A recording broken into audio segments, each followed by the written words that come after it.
It's weird being able to see myself because I always record this with a phone and now I have a camera because I'm delusional. Hello, welcome to this March but also February wrap up because I meant to film my February wrap up and then I didn't, and I don't know when's the last time I filmed the wrap up. Here we are though. First book I read in March was The Naturals by Jennifer Lynn Barnes. I had been wanting to read this book for so long.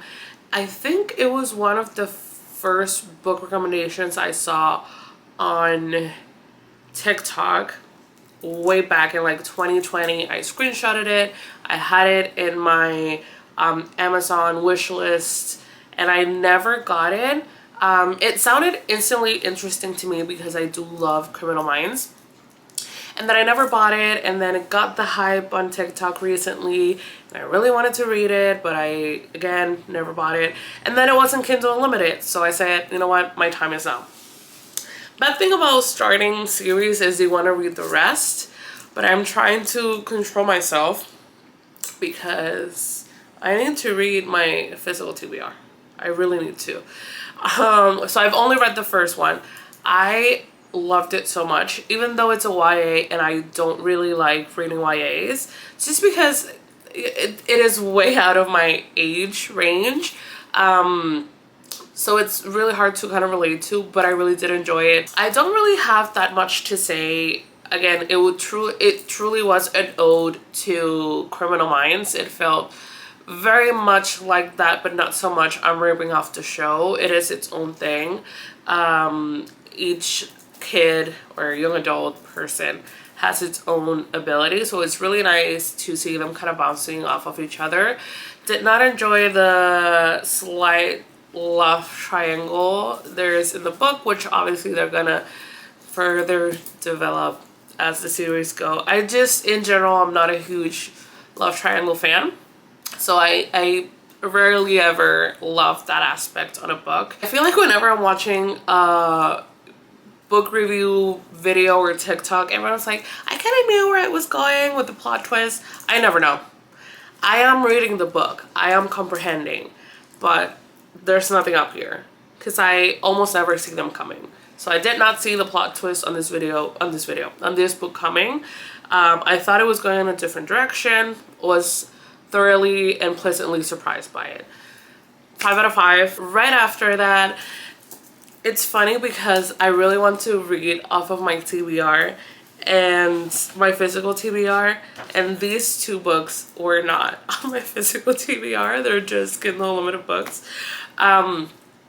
Next up, I read The American Roommate Experiment by Elena Armas. Yes, I always confuse her name. Good. I feel like a lot of people hate on the Spanish love deception. I don't know. A lot of people just feel like every book needs to be this like philosophical thought piece, and sometimes you read books to read books. Like, I read books to have fun. I don't always want something serious. Some things I want something light, and like the Spanish Love Deception, The American Roommate was very much that for me. It was a really nice book to kind of get through those few days. It was a 3-star. 3 stars like my go-to, my midpoint. If I enjoyed it, if I had fun reading it. One of my favorite elements of both the Spanish Love Deception and the American Roommate Experiment is the integration of the Spanish language in it. Spanish is my first language, so it's always really nice to see that in a book, or it is well done. So I did enjoy that. I really did like the meet cute on this story. It was really funny. What I would say I wish would have been more developed was Lucas and his like background story of his accident and whatnot. But you know, it is what it is. Again, 3 stars, really good romance to kind of pass the time, really. I have no qualms with it. After that, another Kindle Unlimited. I finished, actually, when did I finish this? I finished this on the 30th. It is the 2nd today, so a few days ago. I read The Deal by L. Kennedy. which is from the Off-Campus series. I think it's the series. I keep grabbing this because I can't remember. Off-Campus, yes. So Off-Campus has always been a series that has intrigued me, but never to the point of me going out and purchasing these books. So when I saw that the full series was on Kindle Unlimited, I was like, you know what? Why not? Let's give it a try. I did enjoy it. Again, typical run-of-the-mill romance. It is a college romance. Don't bother me as much maybe as YA, really. Had its funny moments. Nothing particularly stands out to me. It was just a fun read. So much so that I finished the second one yesterday, and I did start the third one today. Because they're very light reads, so do recommend if you're looking for something quick and witty and fluffy. So taking it back to February. So first up, I read the Improbable Meet Cute collection, which was going around all of Kindle Unlimited. And the reason why I read this was because I saw that Ashley Poston was one of the authors that collabed into this, like, novellas, anthologies, however you want to call it. And I was like, I don't want to just jump into the fourth one, even though you don't have to read the other ones to understand one. I just decided to read all of them. And surprisingly, Ashley Poston's was not my favorite. My favorite ended up being Abby Jimenez's Worst Wingman Ever. And I was so sad that it was not longer because I wanted to find out more about this couple. It really made me want to read more Abby Jimenez, so I actually selected my book of the month for April as Abby Jimenez book. But yeah, quick little reads for February. Even though it's 6 different ones, I just counted as one because it equals to an amount of pages that makes up a book instead of counting them as individuals. However, if you're trying to meet your reading goal, good 6 books right there. So after that, I finally read The Queen Herself, Carrie Soto Is Back by Taylor Jenkins Reid. Loved it. 5 stars. Not surprised there. Everything this woman writes, I love. I've had this for so long, just never got around to reading it. Not because I didn't want to. In the back of my mind and in my heart, I really wanted to. But with being a mood reader, sometimes what you want is not necessarily what you need, if you will. So I think I read it when I was supposed to read it. Let's leave it at that. One of my favorite things about Carrie Soto, and it's not Carrie Soto, about Taylor Jenkins Reid, and it's no different with Carrie Soto, is that she is not afraid of making her main character a flawed person. And Carrie Soto is very flawed. She is, she has, you know, her family issues, love, she is cocky, and she's not afraid to let people know what she thinks, and I absolutely adore that. Maybe I wouldn't if she was a real person. Maybe I would be one of those people that would think that she is a bitch, because she is. But in book form, I loved her, and it really goes to show how women are perceived.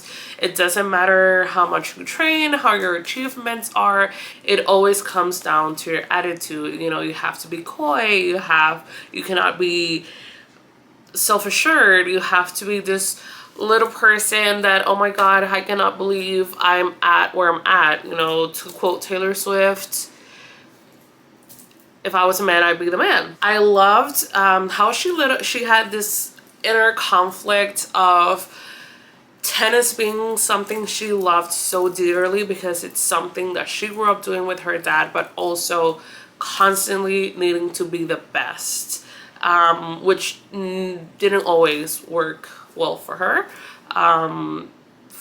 you know, mental health or for inner life in general. Again, being a flawed relationship, but I loved her relationship with Javier. It went from being, you know, this is the person that has brought me up, that I love, that I admire, he's my dad, to feeling unsupported by him at some point during her career, to again coming full circle and Javier being the person that she needed by her side. So I really did enjoy that dynamic. And another character that we get is Bo. Love that man with my whole heart, and it is exactly what Carrie needed, and Javier was exactly what Bo needed, and I love every single one of them. Another Kindle Unlimited story that I read was Forget Me Not by Julie Soto. Another book that I really wanted to read, hadn't gotten around to buying it, and it was on Kindle Unlimited, so I finally got it, and it was so nice. It was so nice. I loved Amma and Elliot, their dynamic, bickering all the time, slight, not enemies, I would say, they're not enemies, rivals to lovers. I did find interesting that Elliot's point of views are set in the past and hers are always set in the present, until eventually they both are in the present. But it was a really nice dynamic. Again, florist, I love that he was a florist. Wedding industry, kind of triggering, because I work in the hospitality industry. I work at a hotel, so not my favorite thing to read about, but do recommend it. I really want to read her new book that's coming out soon, I think. I don't think it's out. Not a lot to say out of, it was really enjoyable, really nice, good banter, good fluff, really cute, 3 stars. Definitely give it a read. Next up, I read The Fake Oat by Stephanie Archer. I was not going to read this because I did not love the first book on this standalone series. Cannot remember the name of the first book, but I actually did enjoy this one more than I did the first one. It is fake dating. I love fake dating.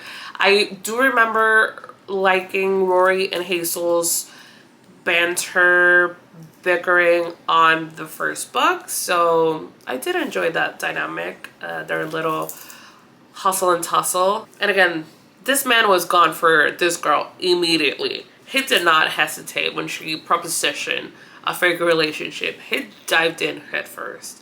Love that on a man, on a fictional man. 3 stars. Again, this is just 3 stars is my standard. If I had a good time, 3 stars. If you want to pass the time, again, just your regular little romance story, so give it a read. And then lastly, in February, I read or finished reading Small Town Big Magic. I've had this book for so long, and I started it and I soft DNF'd it a few chapters in, could not get into it. I thought it was just a timing, because that tends to happen sometimes. I can get on into it at first and then I'll grab it a few months, a year later, and I'll really enjoy it. Not with this book. I don't know, it dragged. I constantly thought about DNFing it for sure, but at that point I was like, I need to know if this ends better than when it's building up to be. There was so much build up to this, like, war within her magic and this, like, coven, the coven and the city, and the war lasted less than a page. I don't know, it was a lot of build up for no payoff, I would say. To me, the magic system on this book did not make sense. Like, it was a lot of intricacies, like, no, you have to read and know and do all this, but even though you've had your magic for one day, you now can suddenly, like, think of this, but not every, I don't know, it was so inconsistent. I could not get into it. The heroine was not very likable, and I'm pro an unlikable character. Not with this girl. safe to say I will not continue the series. I just needed to get through it. That's about it. That's it. That's what I've read in February and March. We'll see what happens in April. I don't have high hopes, but I'll see you then.